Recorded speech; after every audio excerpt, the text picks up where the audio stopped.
Today's guest is someone who walks the talk when it comes to manifestation and taking intentional action. Jason Yarusi is a powerhouse entrepreneur, real estate investor, father of three, and host of the Live 100 podcast. Before the multi-million-dollar portfolio and success, Jason's story started in chaos, heartbreak, and bartending shifts that led nowhere. What changed everything? Well, radical responsibility. This episode is about how to stop pointing fingers, start showing up differently, and embody the version of you that can actually live the life you dream about. You're going to want a notebook for this one. Let's dive in. Welcome to the Manifestation and Money podcast, the show where we tackle the taboo topics of money and manifestation. I'm your host, Jenni Schultz, former 9-to-5 grinder who ditched the status quo and went all in on creating a life I love. Yes, I use manifestation. Yes, I took action. And yes, I created a 7-figure net worth before turning 40. Every week, I'll bring you inspiring stories with money mavens and manifestation masters. From learning how to make more, save more, and grow your wealth to unlocking the power of manifesting your dream life.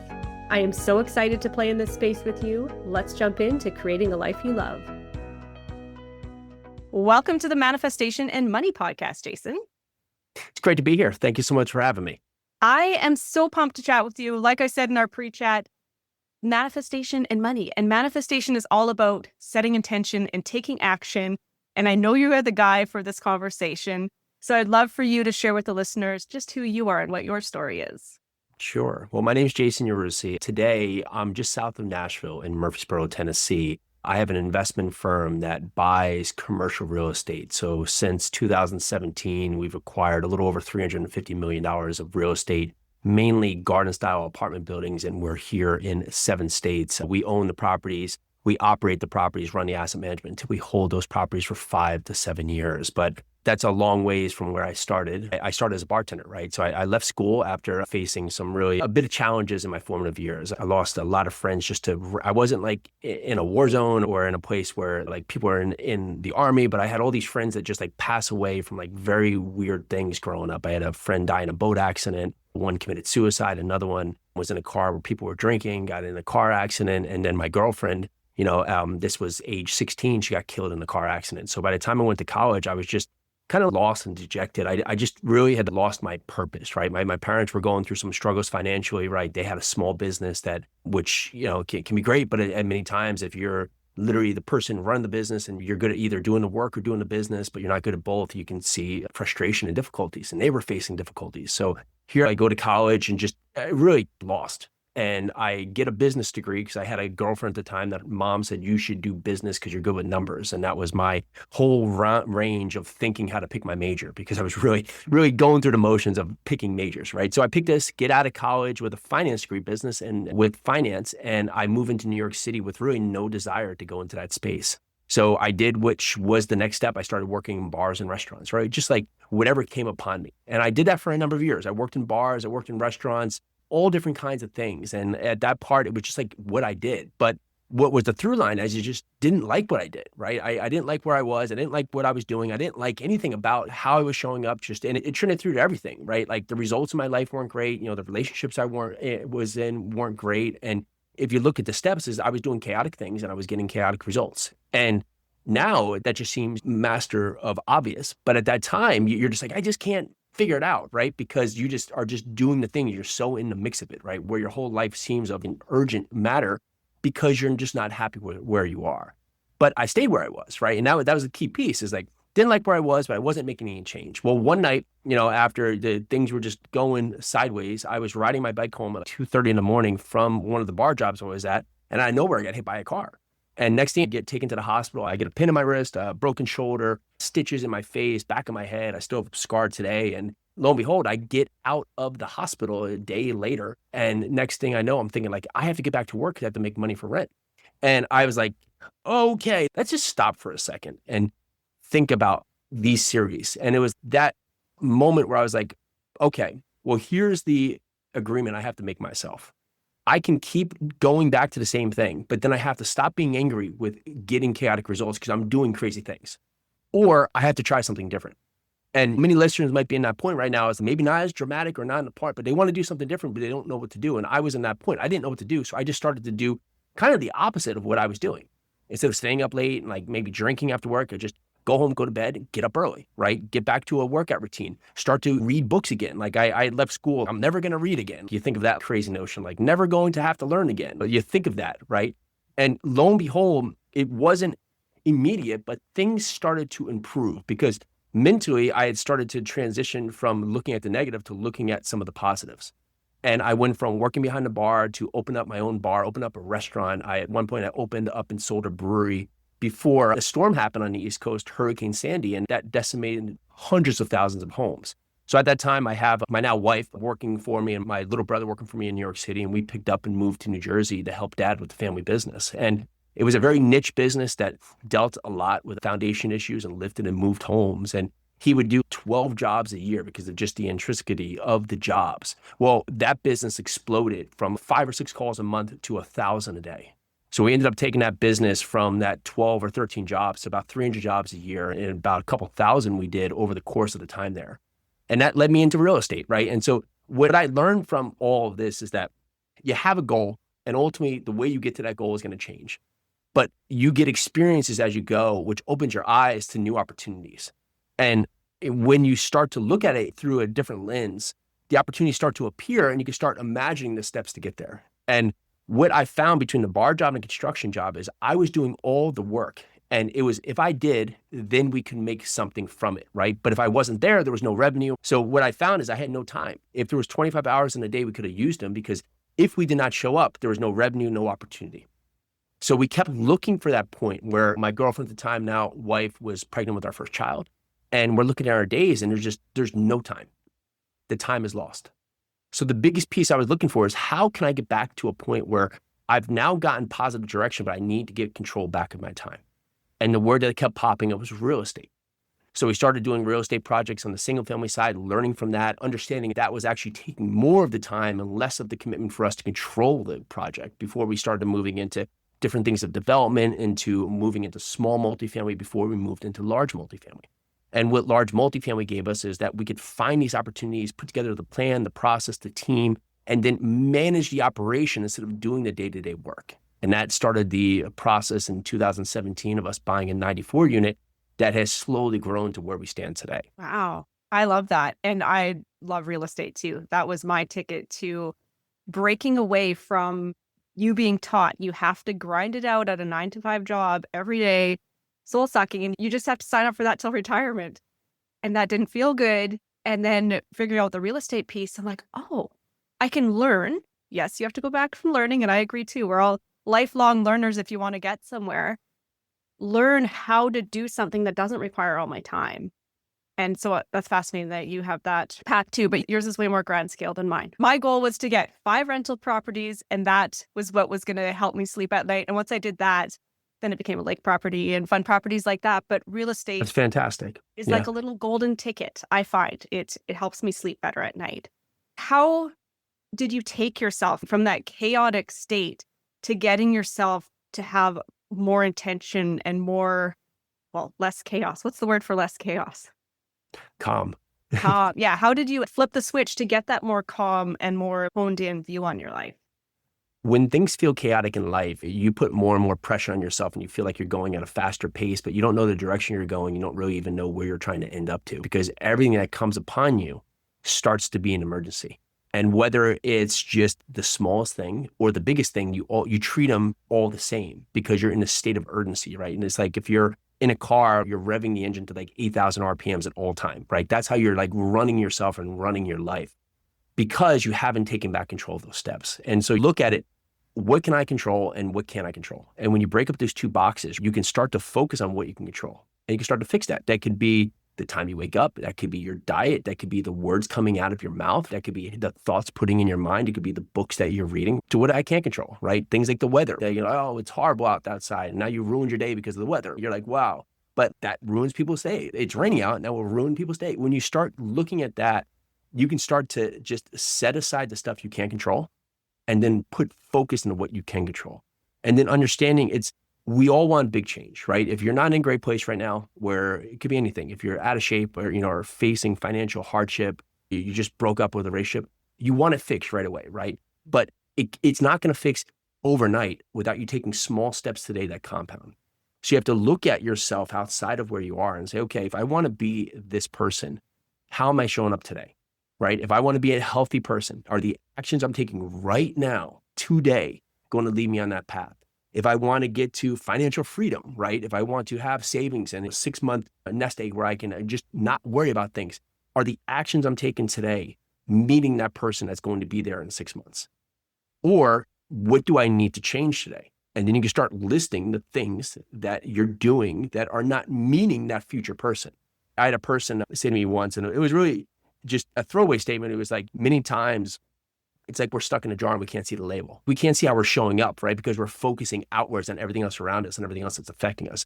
But if you have this part in your mind where you have an out-of-body experience and you're watching yourself going through your actions through the day, if you're driving, if someone cuts you off, or just, how you're talking, or just the thoughts you're going to mind, if you were watching yourself, is that the person that meets the goals you want?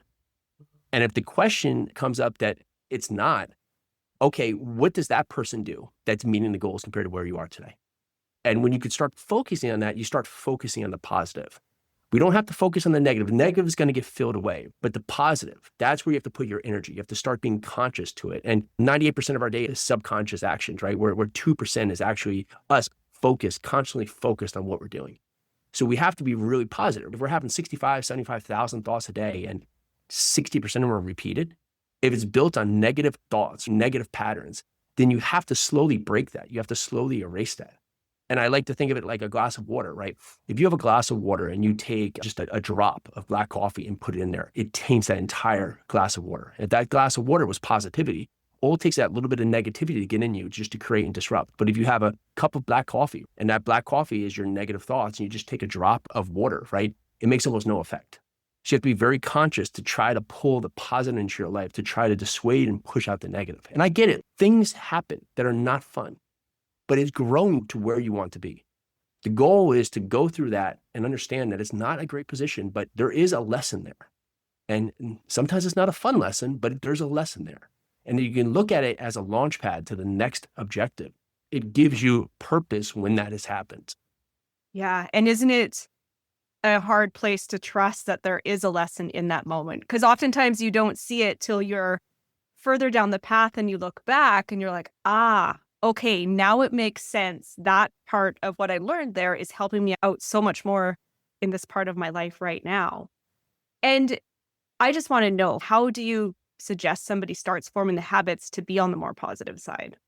So you want to be self-aware about how you're showing up, right? That's really the number one thing. How am I showing up in the moment? Then you have to own it, because you can be self-aware. Like, I'm showing up, I'm really just being awful. I'm not being a great husband. I'm just really not being good to my employees or my coworkers. But then you have to own it. You say, okay, I own it. I'm not going to be that person. And so in response to that, I have to position myself for greatness, right? I have to look at where I want to be and start setting up the traits for that person so I can do the next thing, master the habits that person needs to do to get to the goals. And then you have to be intentional about your execution. And that's the biggest piece, intentional. Each day, it's a reset. You could have a perfect day or a bad day, and the next day resets. You have to get up again and say you had a perfect day. Well, your mind is going to reset, and the next morning you wake up, and you might have negativity creep up no matter what stage of your life you're at. So you have to be very wary to just watch your thoughts so you can intentionally go after the actions each and every day. And it's part of the pattern that many days you're just not going to feel like doing these things. But you have to discipline yourself to do them regardless, because you know that's the destination you're on. That's the journey you want to be on. And if you're facing problems, if you want to get away from the level of urgency, start thinking of them in 5-second problems versus 5-year problems. And the 5-second problem is where it's just something that's coming to your mind, right? And you just do it right now because that's all you're going to remember for 5 seconds. And in a year, 2 years, 10 years, you're never going to remember it again. Compared to the 5-year problem, which are far and few in between, which is really detrimental to you right now. Something you really have to put all your energy into. Because when you think of it like that, then the 5-second problems, they're not so urgent. You just do them, you get them out of the way, and you move on because they're just not a big deal, right? And it could be anything, right? It could be anything. But in the fact of the 5-year problems, well, then you can truly focus on them and put all the energy to make sure you get the right answer through them. But most of the time, when we are in this chaotic state, we treat them both the same. And that's why it compounds in such a dramatic fashion. Yeah, that is so true. And do you have any recommendations of tools or favorite ways to keep people on track as they're forming those new habits? So there's many different ways you can put it. Accountability, if you can find someone who's on the same journey, Absolutely. That's great. And if you have a spouse in that direction and they're a supportive spouse, that's fantastic too, right? Or bringing them along the journey with you, right? Because many times you're both trying to break the habits together. And it's taking back accountability upon yourself is the biggest thing. You can get an accountability partner, but you have to be accountable to yourself. That's the biggest, most important thing is that these things that are happening right now, just turn it back on yourself, right? If things are not going right in your relationship, instead of blaming somebody else, just put it back on you. If your fitness journey is falling off point, it's not work, put it back on you, right? It has to go that part because when you can take 100% accountability of your actions, you start standing up to the test. But when we have an out and we say, well, it was this, or it could have been that, or these things got in the way, or this, then you find yourself falling off because the accountability has been put somewhere else. There's something else that's in power now outside of you. So it's taking your power back and then just being calm in the moment.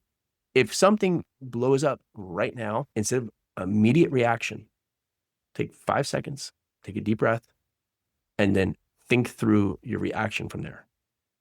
But we get so stuck in that second of something bad happened and have to react right away to get out there and yell like, oh, someone rear ends me. Could have been 100 things. It could have been 100 things that had happened that unfortunately is not great. But getting out and getting crazy and yelling at the person doesn't help the matter.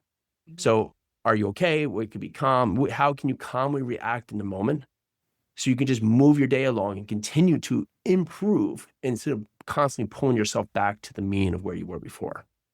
Yeah, I think this is beautiful. I think so many people need to hear this message, but why is it so hard for us as human beings? It's just the nature of us to want to blame somebody else. Why is it so hard for so many people to point that arrow back at us and go, I am the reason that this is happening in my life. I am the reason it is playing out like this. And sometimes it's just an equal part in what it is, but you are still a big piece of that. Why is it so hard for us to stand up and just take control over the compass of our life? Because it's harder to. It's just that. It's very easy to do everything but take full responsibility because that's the hardest thing because it means that I have to say that I messed up. Yeah. And for other people to stand up and to do that, right? And for someone to stand up and take responsibility, it basically, it gives you a breath of fresh air when you do it, right? And it opens your mind to it, but it's the hardest thing to do because then I have to prove to myself that I did something wrong, but then I have to showcase to everybody else that I did something wrong. And that's the hardest thing because it's easier to make myself up on a pedestal. But when I make myself up on a pedestal, I just get stuck in a series of bad actions of actually never growing because all I'm doing is pointing out everybody else's flaws instead of just going back, like we said before, and being outside the jar and looking at the label of how I'm actually showing up. Yeah. And you have kids, right? I do. Yeah. My kids they're 5 and 9 right now. And I'm seeing like us having this conversation is just because I'm trying to instill this kind of message in my children. I can hear them from the living room. They're having a fight. One of them spills their glass of whatever. And they're like, you made me do this. And I was like, how could she make you do that? She's on the other side of the room. And my son will be like, well, she said something and it made me mad. So I moved my arm and I knocked it over. So therefore it's her fault. I'm like, wait a second. So I'm trying to explain that to their little brains because, like you said, it's a hard message to learn. And there's so many adults out there in the world running their life like that, where they are blaming somebody else for knocking over their water glass when they're physically not even connecting. I just want to know from your perspective, I don't know how old your kiddos are, but how do you parent from this kind of message? Yeah. And so mine are 6, 8, and 10, right? So we're right in the same mix right there. Yeah. And it's that point, they're trying to control their emotions, right? But they don't have that control yet. They don't have that component of control because right now it's just, and sometimes it's beautiful, right? Because they just say what's on their mind, they talk all these things, and it's so much fun because they're just trying to learn the world, right? But it's very easy for them to part. It's again, to get them to stop, ask them what they did right in the moment and what they could have done better.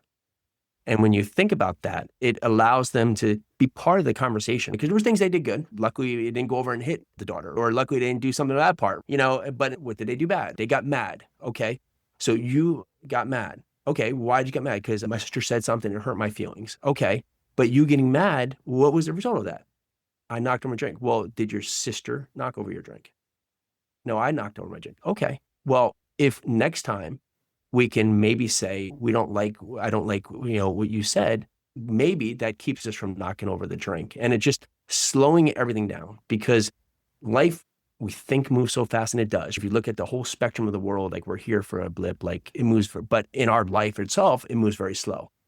And when we can just pause, right, and understand that the day is very busy, but you can make it as chaotic that you want. I move in a fast pace. We have a lot of different projects going on at all times, but I have to keep control in that, because we have a lot of employees that they depend on us right here for the operations. I have to keep control, because if I don't keep control, right, and I get crazy, then they get crazy, right, because they feel out of control, and that just trends down to everything from there.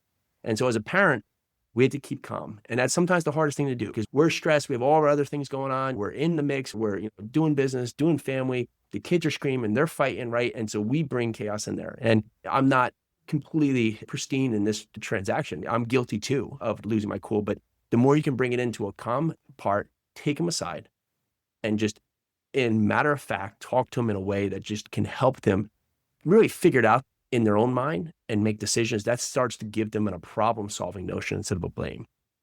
Yeah.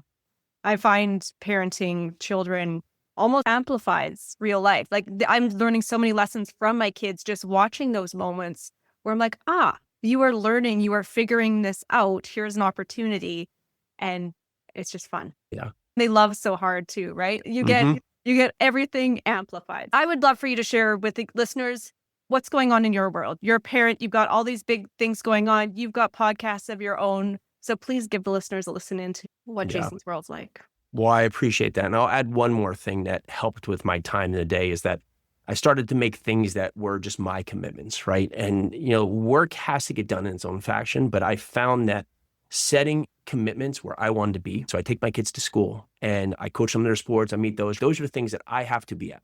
So in between, I have to do the important things. I can't get to my work, my business, and just focus on nonsense all day, because I will miss out on the important things. And the important things have to get done so I can make the commitments I have to my family. So I make the commitments to my family, to my fitness in the morning, and that makes me focus and hone in on the important things I need to do in the work, so those can be done for me to get back to what I talked about before as my commitments.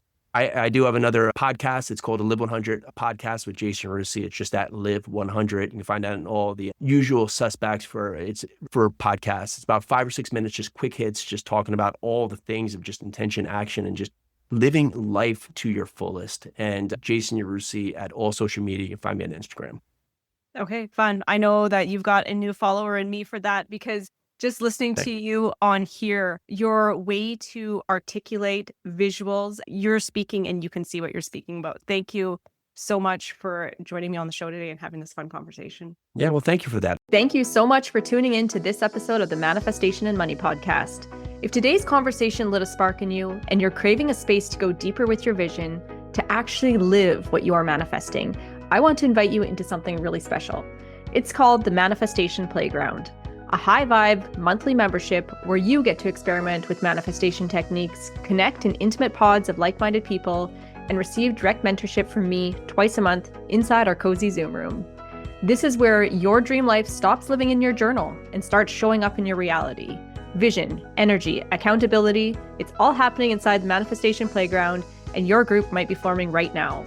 Just head to www.manifestationplayground.ca or click on the link in the show notes to learn more and save your seat. And remember, your vision isn't random. It is your future waiting for you to believe in it.